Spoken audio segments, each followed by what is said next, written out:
ইস, মনে হচ্ছে কতদিন পর তৃপ্তি করে খেলাম রূপচাঁদা মাছ ফ্রাই, সেই সাথে হচ্ছে পাঁচমিশালি সবজি ভাজি। হ্যালো এভরিওয়ান, আসসালামু আলাইকুম। চলে আসছে নতুন আরও একটি ডেইলি ব্লগ নিয়ে। আজকে আপনাদের সাথে মজার একটা রেসিপি শেয়ার করব, যেমন হচ্ছে পাঁচমিশালি সবজি ভাজি। তো এখানে আমি সব ধরনের সবজি নিয়েছি, মানে যেগুলো আমি নিয়েছি মিষ্টি কুমড়া, পেঁপে, সেই সাথে গাজর, টমেটো, পেঁয়াজ, কাঁচামরিচ, ধনিয়া পাতা আর হচ্ছে বরবটি। তো এই সবজিগুলো আমি খুব ভালোভাবে ক্লিন করে রেগুলার কাট করে কেটে নিব অফ ক্যামেরায়। তো দেখিয়ে দিচ্ছি, সবগুলো আমি সুন্দর করে গুছিয়ে নিয়েছি। প্রতিটা সবজি না একদম কালারফুল, তাই না? এর সাথে পেঁয়াজ কুচি, কাঁচামরিচ ফালি আর হচ্ছে কিউব করে কাটা টমেটো, আদা রসুন বাটা আর হচ্ছে কাঁচামরিচ বাটা, মানে সব কিছু সুন্দর করে গুছিয়ে নিয়েছি। এবার একটা হাঁড়ির মধ্যে পানি গরম করে সব ধরনের সবজিগুলো এক এক করে দিয়ে দিচ্ছি। যেহেতু প্রতিটা সবজি এক ধরনের, মানে আগে পরে দেওয়ার কোনো ব্যাপার থাকে না, তাই একসাথেই দিয়ে দিলাম। একটু নিয়ে চেড়ে ঢাকনা দিয়ে ঢেকে দিব। আর এই সবজিগুলো 80% সিদ্ধ করে নিব। 80% কুক করলেই হবে, খুব বেশি কুক করলে সবজিগুলো গলে যাবে, আর গলে গেলে খেতে একদমই ভালো লাগে না। আর সবজিগুলো না অনেক সুন্দর দেখা যাচ্ছে, চাই না?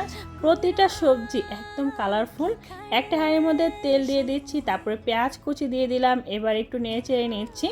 এরপর আমি যেটা করব, এখানে আমি দিয়ে দিচ্ছি টমেটো আর কাঁচামরিচ, এগুলো একটু ভেজে নিচ্ছি। তারপরে আদা রসুন বাটা, কাঁচামরিচ পেস্ট, এগুলো দিয়ে আবারও কিছুক্ষণ নেড়ে চেড়ে নিচ্ছি, খুব সুন্দর করে ভেজে নিচ্ছি।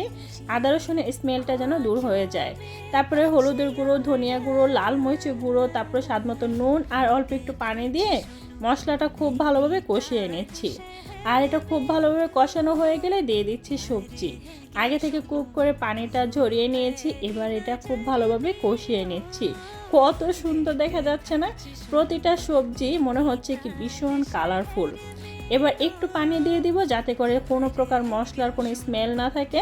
এবার ঢাকনা দিয়ে ঢেকে একটু সময় নিয়ে সুন্দর করে রান্নাটা করে নিব।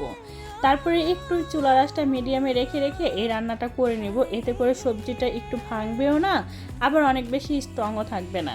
তো এই যে কিছুটা ধনিয়া পাতা কুচি দিয়ে তারপরে আবারও 2 থেকে 3 মিনিটের মতো রান্না করব। আর এই সবজিটা খেতে এত বেশি মজা হয়েছিল, সেটা আপনারা কখনোই বুঝতে পারবেন না যদি রান্না না করে খান। আর এখানে আমি একটা রূপচাঁদা মাছ নিয়েছি, এই মাছটা ফ্রাই করব। তো মাছটা আমি যেটা করব, ফ্রোজেন ছিল, ফ্রোজেন থেকে আমি নামিয়ে নিয়েছি। এবার এটা আমি খুব ভালোভাবে পিসেস করে নেব, মানে যেরকম আমার চাই ঠিক ওই রকমভাবে পিসেস করে নিয়েছি। দেখতেই পাচ্ছেন এখানে নুন, হলুদের গুঁড়ো, লাল মরিচের গুঁড়ো, ধনিয়া গুঁড়ো, সেই সাথে একটু কাঁচামরিচ বাটা আর হচ্ছে সামান্য পরিমাণ আদা রসুন বাটা, এগুলো দিয়ে মাছটা খুব ভালোভাবে ম্যারিনেট করে নেই। আর এটা ম্যারিনেট করে এভাবে ভাজার কারণে মাছের টেস্ট মনে হয় দ্বিগুণ বেড়ে গিয়েছে। একটা ফ্রাই প্যানে তেল গরম করে দিয়ে দিচ্ছি মাছের পিসেস। এই যে সুন্দর করে মাখিয়ে রেখেছিলাম আগে থেকে, আবার একটু মাখিয়ে নিলাম। এবার এক এক করে সবগুলো মাছের পিসেস দিয়ে দিচ্ছি আর উল্টে পাল্টে খুব ভালোভাবে ফ্রাই করে নিচ্ছি। একটা পর্যায়ে না চুলা আঁচটা মিডিয়ামে রেখে এই মাছটা আমি ফ্রাই করেছি। আর দেখতে পাচ্ছেন খুব সুন্দর করে মাছটা ফ্রাই হয়ে গিয়েছে, একদম না বারবিকিউর মতো হয়েছে, খেতে অনেক বেশি টেস্টি হয়েছিল। ফাইনালি আমার সব ধরনের রান্নাবান্নার ডান, দেখতেই পাচ্ছেন।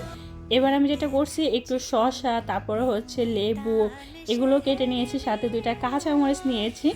আর এই তো মাছ ফ্রাই। এবার আমি গোসল করব, নামাজ পড়বো, তারপর আমি আমার দুপুরের খাবার জন্য প্লেটটা সার্ভ করে নিচ্ছি। ভাত নিয়ে নিয়েছি গরম গরম, সেই সাথে হচ্ছে পাঁচমিশালি সবজি ভাজি আর হচ্ছে রূপচাঁদা মাছ ফ্রাই, সেই সাথে শসা, লেবু আর কাঁচামরিচ। প্রথমত আমি কাঁচামরিচটা খুব ভালোভাবে একটু ডলে নিচ্ছি। আর আজকে না এই খাবারটা খেয়ে মনে হচ্ছে কি অনেক দিন পর একটু তৃপ্তি করে খেলাম। সবজিটা যেমন টেস্টি হয়েছে, মাছ ফ্রাইটাও ঠিক ওই রকমই হয়েছে, মানে দুইটা খাবারই অনেক বেশি মজার ছিল। আচ্ছা, আমার আজকের এই ভিডিওটা আপনাদের কাছে কেমন লাগছে অবশ্যই কমেন্ট করে জানাবেন। ভালো লাগলে লাইক, কমেন্ট, শেয়ার করে দিবেন। চ্যানেলটা সাবস্ক্রাইব করে রাখবেন, পেজে লাইক ফলো দিয়ে সবসময় সাপোর্ট করবেন। কে কোথা থেকে আমার এই ভিডিওটা উপভোগ করতেছেন অবশ্যই কমেন্ট করে জানাবেন। আর আজকের ভিডিওর কমেন্ট, যার কমেন্ট আমার কাছে খুব বেশি ভালো লাগবে, অবশ্যই তার পেজ থেকে একটু ঘুরে আসবো আর নতুনদেরকে সাপোর্ট করার চেষ্টা করব। তো আজকে এই পর্যন্তই, সবাই ভালো থাকবেন, সুস্থ থাকবেন, আল্লাহ হাফেজ।